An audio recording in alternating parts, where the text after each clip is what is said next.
राजेश अभी घर से निकला ही था कि उसने देखा उसके स्कूल के मास्टर जी रघुनंदन तिवारी जी उसके घर ही आ रहे थे।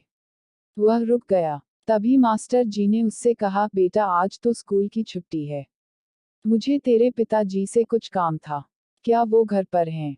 जी मास्टर जी, पिताजी जी अभी घर पर ही हैं, राजेश ने जवाब दिया। उनकी आवाज सुनकर मधुसूदन जी घर से बाहर आए और बोले, अरे मास्टर जी आप, क्या राजेश ने कोई गलती कर दी है? मास्टर जी ने हंसते हुए कहा, अरे नहीं, यह तो बहुत होनहार है, इसीलिए मैं आपसे कुछ बात करने आया हूँ। आप शायद नहीं जानते कि आपका बच्चा पढ़ने में बहुत तेज है, मैं चाहता हूँ कि इसे शहर भेज दिया जाए। यह एक दिन जरूर आपका नाम रोशन करेगा। मधुसूदन जी ने आश्चर्य से पूछा, यह सब तो मुझे पता नहीं है। आप कह रहे हैं तो ठीक ही होगा, लेकिन इसे भेजे कैसे, मेरे पास तो पैसे नहीं हैं। मास्टर जी ने राजेश से कहना शुरू किया, बेटा क्या तुम शहर पढ़ने जा पाओगे? राजेश बोला, हाँ मास्टर जी मैं जरूर जाऊंगा। मास्टर जी ने आगे कहना शुरू किया, बेटा ये देखो मेरे पास एक सोने की कलम है। जब मैं छोटा था तो मैं भी पढ़ने में बहुत तेज था। उस समय मुझे मेरे स्कूल के प्रिंसिपल ने यह सोने का पेन दिया था, जिसे मैं आज तक संभाल कर रखता आया हूँ। लेकिन अब ये पेन मैं तुम्हें दे रहा हूँ। शहर जाकर मेरे मित्र से मिलना, उनके पास ये पेन गिरवी रख देना, वो तुम्हें पैसे दे देंगे। जब तुम पढ़ लिख कर कुछ बन जाओ तो इस पेन को छुड़ाकर मुझे वापस दे देना। यह कहकर मास्टर जी ने एक डिब्बी राजेश के हाथ में पकड़ा दी। राजेश डिब्बी खोलकर देखने लगा तो उन्होंने रोका और कहा, बेटा इस पेन को जब देखना जब तुम इसका कर्ज चुकाने लायक हो जाओ।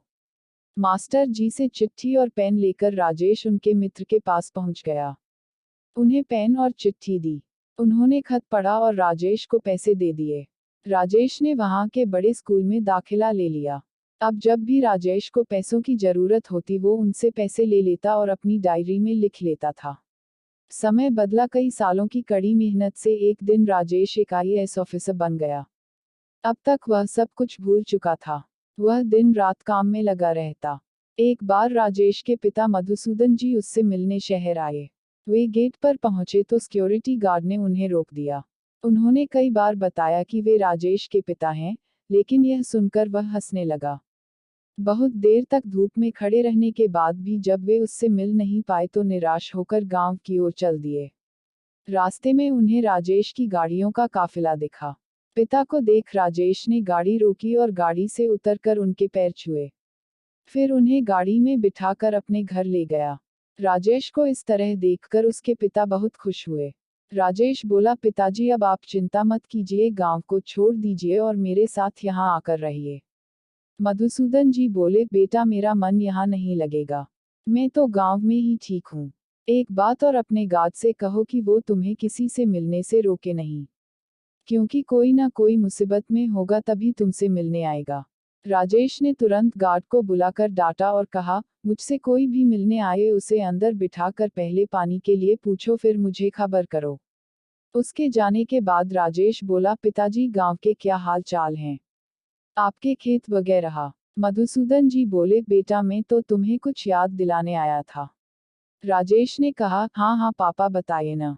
बेटा तुम्हें वो सोने की कलम याद है या भूल गए? मास्टर जी याद है, गांव के उनका कर्ज चुकाना था, मधुसूदन जी ने कहा। राजेश ने अपना सिर पकड़ लिया, पिताजी मैं तो सब कुछ भूल गया। मास्टर जी और उनकी सोने की कलम, चलिए अभी चलते हैं। उनकी सोने की कलम लेकर उनके देने। राजेश अपने पिता को लेकर मास्टर जी के मित्र के पास पहुंच गया। उसने उन्हें डायरी दिखाए और सारे पैसे चुका दिए। उन्होंने राजेश को वह डिब्बी पकड़ा दी। राजेश ने डिब्बी खोलकर देखी तो वो खाली थी। राजेश ने गुस्से में कहा, लगता है आपकी नीयत में खोट आ गया। यह तो खाली है, इसमें से सोने की कलम कहाँ गई?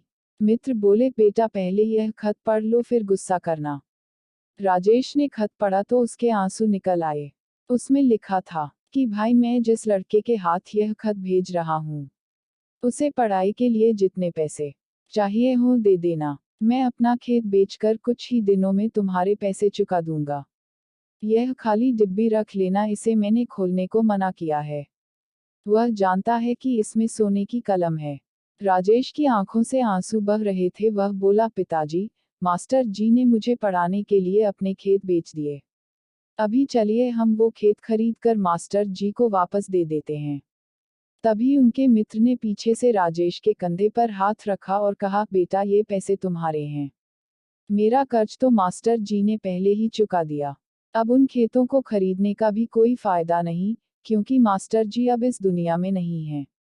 राजेश फूट फूट कर रोने लगा। उसने अपने पिता की ओर देखा। वे बोले, बेटा 2 दिन पहले ही उनका देहांत हुआ है। यही खबर देने में तेरे पास आया था। राजेश रोते हुए बोला, पिताजी मुझसे बहुत बड़ी भूल हो गई। अफसर बनते ही मैं सब भूल गया। काश मैं उनका कर्ज उतार पाता। मधुसूदन जी बोले, बेटा तुम कुछ बन गए हो, अब गांव के ऐसे ही गरीब बच्चों को शिक्षा देकर अपने लायक बनाओ। राजेश ने अपना तबादला उसी गांव में करवा लिया। अब वह नौकरी के साथ साथ गरीब बच्चों को पढ़ता भी था।